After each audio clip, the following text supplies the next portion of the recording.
Assalamualaikum warahmatullahi wabarakatuh. Salam olahraga pemirsa yang ada di seluruh tanah air. Masyarakat Indonesia menanti-nanti ya formasi apa yang akan dimainkan oleh Patrick Kluivert dalam menghadapi Singa Irak.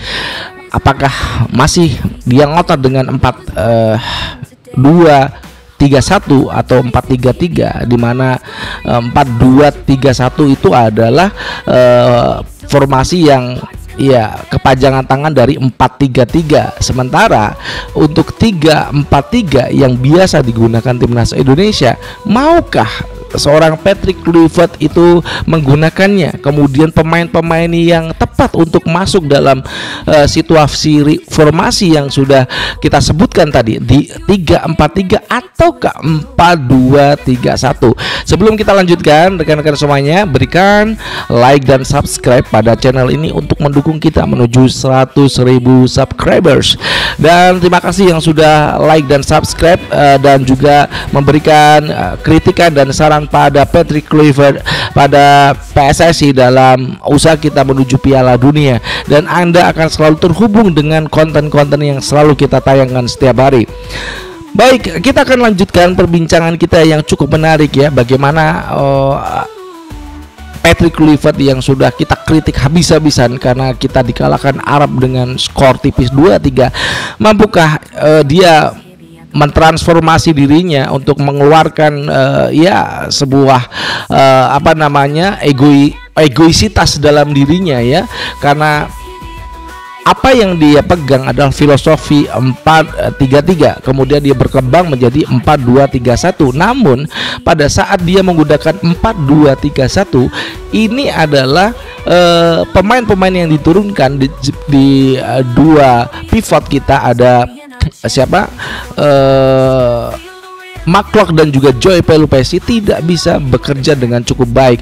Kontrol bolanya bagaimana, passingnya bagaimana, umpannya bagaimana. Nah, itu yang menjadi pertanyaan. Kalau dia masih memaksakan 4-2-3-1, maka ini adalah formasi di mana kepanjangan tangan dari 4-3-3. Jadi dia memang total attacking ya, 4-2-3-1. Nah, yang kita lihat adalah bagaimana rawannya di lini belakang pada babak kedua. 4-2-3-1 ini ya, gawang kita selalu terancam oleh bagaimana pemain-pemain Arab Saudi. Nah, kita beruntung punya Martin Paes. Berapa kali itu bola langsung berhadapan dengan dia oleh pemain-pemain Arab Saudi. Ini menyebabkan bolongnya di skuad lini pertahanan kita itu cukup ya, bukan hanya bolong tapi compang-camping ya. Dan itu yang harus kita catat dari 4-2-3-1 ini. Ketika total menyerang, maka pertahanan itu menjadi melompong ya, melompong. Apalagi di dua pivot kita, kalau tidak dipasang pemain yang pas dalam posisinya, itu akan berbahaya untuk serangan dari Irak karena mereka punya pemain yang cukup bagus. Mohanad Ali dan juga Ali Jassim ini berbahaya kalau dia merangsek, baik itu Ali Jassim di sayap ataupun Mohanad Ali yang dia akan merangsek lewat lini tengah. Kalau dia gagal, maka dia akan memberikan ke wing untuk dia bisa memberikan crossing kepada Aimen Hussein. Nah, itu yang menjadi catatan buat Patrick Kluivert. Mampukah dia memberikan merubah 3-4-3 atau tetap pada 4-2-3-1. Nah, itu yang akan menjadi tentu saja pertanyaan bagi masyarakat Indonesia saat ini sebelum pertandingan. Oke, kalau masih digunakan 4-2-3-1, maka ya saya sarankan untuk Patrick Kluivert agak berhati-hati di dua pivot ini. Oke, Joy Pelupessy, apakah dengan usianya 32 tahun dia akan merasa lelah? Itu jelas karena dia usianya sudah tidak muda lagi. Sedangkan Mohanad Ali ini masih 24 tahun ya. Dia akan terus diserang oleh Mohanad Ali ini dari sisi tengah. Nah, berbahayanya kalau Joy Pelupessy tidak mampu menghentikan Mohanad Ali dari lini tengah, maka ini akan menjadi sebuah kerugian bagi timnas Indonesia. Nah, Nathan Cho bisa dicari pilihan yang cukup bagus. Ya, sayangnya kita tidak ada Ivar Jenner ya. Kalau ada Ivar Jenner ini dua pemain cukup kuat, Nathan Cho dan juga Ivar Jenner. Namun sayangnya Ivar Jenner tidak dipanggil dalam Garuda Calling saat berada di Arab Saudi ini. Yang bisa kita paksakan adalah Nathan Cho dan Joe Pelupesi di tengah. Itu ada pilihan yang cukup bagus untuk ketika Patrick Kluivert masih memaksakan 4-2-3-1. Jangan pernah gunakan Mark tidak berkembang di 4-2-3-1. Kemudian di back ini ya, ini yang bingung kita. Kalau masih Anda menggunakan 4-2-3-1 di back, itu akan terjadi kerancuan ya. Satu ya, Anda hanya punya 2 back tengah yang akan Anda pasang. Mau pasang siapa? Jesus pasti ya, El Capitano. Apakah Anda akan memasang Kelvin Verdong, ataukah memasang Jesus, ataukah memasang Justin Hubner? Lah itu kan menjadi pertanyaan, karena kita di sisi kiri nanti ada Kelvin Verdong ya. Di kanan siapa yang dipasang? Sandy Walsh atau siapa? Atau Kevin Dix di kanan. Nah, kalau Anda memaksakan di 4-2-3-1 itu akan kebingungan di lini belakang pertahanan. Oke, kalau Anda mau berubah ya, ini kalau mau merubah ke 3-4-1, maka pemain-pemain yang akan Anda masukkan itu sangat fleksibel, sangat tepat untuk pemain yang ada di timnas Indonesia. Dari kiper ada Martin Paes, kemudian 3 di belakang ada Jay Itzes, kemudian Justin Hubner di kanan, kemudian di kiri, kemudian di kanan ada Rizky Ridho. Ini back yang cukup bagus, bisa menutup pergerakan Aiman Hussein, ataupun kalau Muhammad Ali berhasil masuk ke kotak penalti, maka 3 back ini otomatis Justin Hubner dan akan ya menggunakan apapun untuk menghentikan Muhammad Ali ataukah Ali Jasim, yang mereka berdua ini bisa melakukan shooting dari luar kotak penalti ataupun di dalam kotak penalti.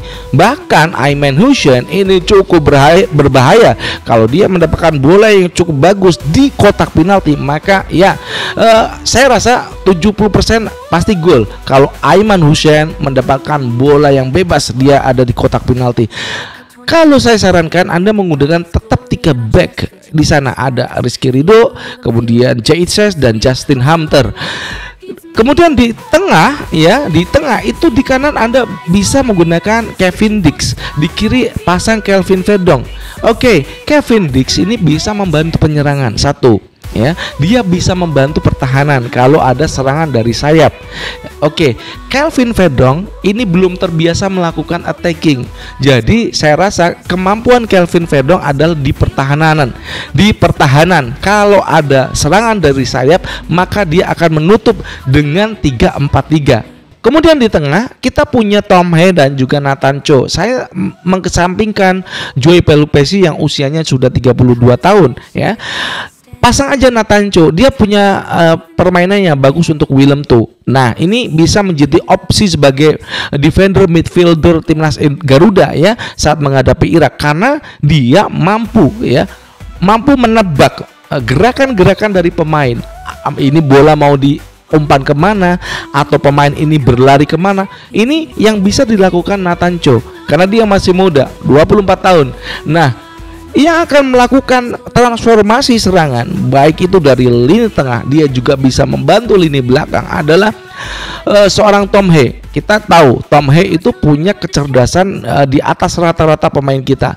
Ketika dia berada di belakang, umpan yang bisa dia berikan kepada pemain yang ada di depan atau di tengah ya. Contoh, dia membantu pertahanan, kemudian dia bola bisa rebut, maka dia bisa memberikan umpan ke sayap kanan atau kiri. Nah, itu yang bisa dilakukan Tom Hea, tidak bisa dilakukan pemain lain di midfielder kita. Ya, kalau Mark udah nggak usah dipasang, nggak usah masukkan cadangan ya.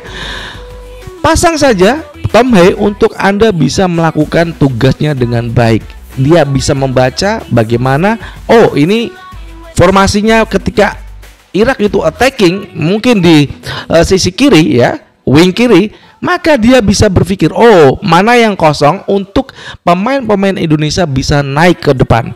Oke, di depan ya, Untuk di wing kiri itu saya tidak menyarankan untuk memasang Ragnar Uratmangun, pasang saja Eliano Reinders. Karena satu, kemarin sudah kita bisa saksikan bersama sentuhan bola, ya, keeping ballnya, kemudian dia kontrol bolanya itu not good, ya, jelek yang dilakukan Ragnar. Kemudian Miliano Jonathan, iya, satu, Arab itu pasti tahu ketika Miliano Jonathan dia memegang bola, maka 3-4 pemain akan menghadang Miliano Jonathan. Nah, apa yang bisa dilakukan Tom Hea ketika Miliano Jonathan dihadang 4 pemain, maka dia akan memancing pemain-pemain itu untuk menjauhi Miliano Jonathan. Itu yang tidak bisa dilakukan pemain timnas lain selain Tom Hea, karena dia bisa memancing pemain yang menutup ruang dari Miliano Jonathan di kanan, ya, sayap kanan. Itu bisa dilakukan oleh Tom Hea. Dia akan menarik, memancing, sehingga Miliano Jonathan akan kosong di sana posisinya.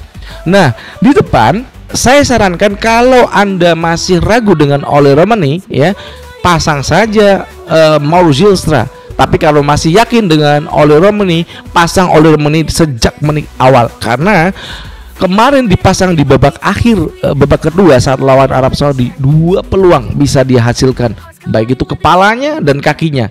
Nah, kalau itu bisa dilakukan, Anda memasang pemain dengan 3-4-3 ketimbang 4-2-3-1, maka saya rasa Indonesia akan mampu untuk memenangkan pertandingan, karena di kiri nanti ada Eliano Reinders yang biasa bermain di Persib Bandung, karena ya lumayan lah ya permainan dari Eliano Reinders. Dia bisa memberikan umpan kepada Ole Romani dari sisi kanan, meskipun sundulannya masih di atas Mister Gawang. Bagaimana hasilnya? Tentu saja kalau ya pemain ini yang dipasang sejak menit awal, saya yakin optimis. Karena apa? Irak yang dihadapi Irak itu bukan tim saat kita di round 2. Semuanya sudah berubah. Namun pemain yang ada di formasi 3-4-3 sudah terbiasa mereka dengan formasi ini. Miliano Jonathan di sayap kanan, kemudian Eliano Reinders, ini apakah nanti akan terisolasi?